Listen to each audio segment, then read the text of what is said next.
Так, короткое видео на тему, что за звук издает Лифан.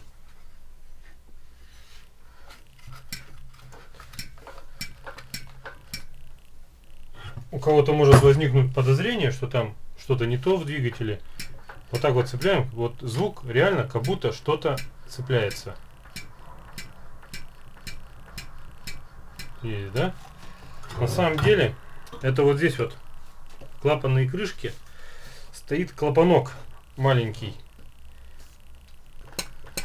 Вот, это он издает такой звук.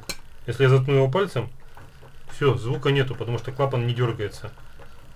Снимаю, вот, звук есть. Ничего такого, ничего этого двигателя нигде не брякает. Это звук издает вот этот дурацкий клапан.